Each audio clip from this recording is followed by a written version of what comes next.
Вчера, както знаете, изтече срокът за регистрация на партии и коалиции в Централната избирателна комисия. Бяха подадени заявления за 22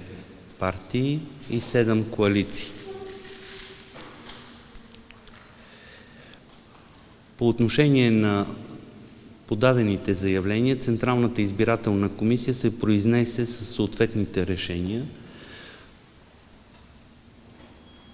като с изключение на Българската комунистическа партия,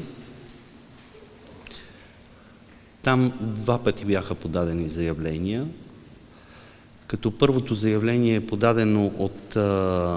Зонка Спасова, като председател и представляващ партията, и по-късно, във вчерашния ден, беше постъпило заявление от Крум Захариев, като към неговото заявление не бяха приложени съответно документите, необходими за регистрация на политическата партия.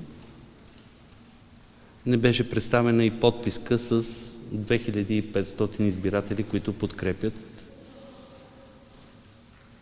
регистрацията на партията.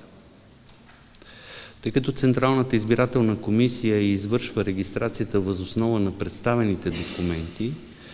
на второто заявление за Българската комунистическа партия, именно подаденото от Крум Захариев, Централната избирателна комисия взе решение, с което остави без уважение заявлението, а по отношение на заявлението, което е подадено от представляващият Зонка Спасова, от извършената проверка на подписката се оказа, че не достигат определен брой подписи, поради което в срок е дадено указание на партията да представи допълнителен списък с избиратели, подкрепящи регистрацията, който беше представен и внесен вчера в Централната избирателна комисия и в момента все още се проверява от Главна дирекция гражданска регистрация и административно обслужване. Другата партия, на която беше отказано регистрацията, това е политическа партия Друга България, тъй като към заявлението и документите, установяващи представителната власт и съответно предвидени в нашето решение 654 за регистрация на партиите и коалициите, съответно не е предоставена подписката с избиратели, подкрепящи регистрацията на партията в структуриран електронен вид, така както е предвидено в Изборният кодекс и съответно в нашето решение във връзка с регистрацията на политическите партии и коалиции. Съответната подписка е представена, навярно е на електронен носител, но сканирана в формат, който не може да бъде счетен за структуриран, поради което Централната избирателна комисия отказа регистрацията и на тази политическа партия. Към момента остават да бъдат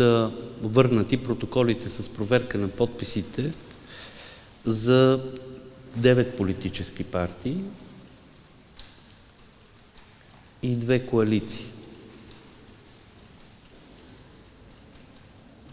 Крайният срок за извършване на проверката е 23 август. Регистрацията на кандидатските листи е до 2 септември, като след регистрацията ще бъде изтеглен и жребият за бюлетината, като жребият ще се проведе само по отношение на партиите и коалициите, които са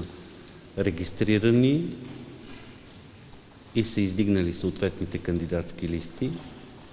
а инициативните комитети, които са издигнали независими кандидати, се вписват по поредността на тяхната регистрация след номерата на съответните партии и коалиции. като бюлетината ще бъде за всеки отделен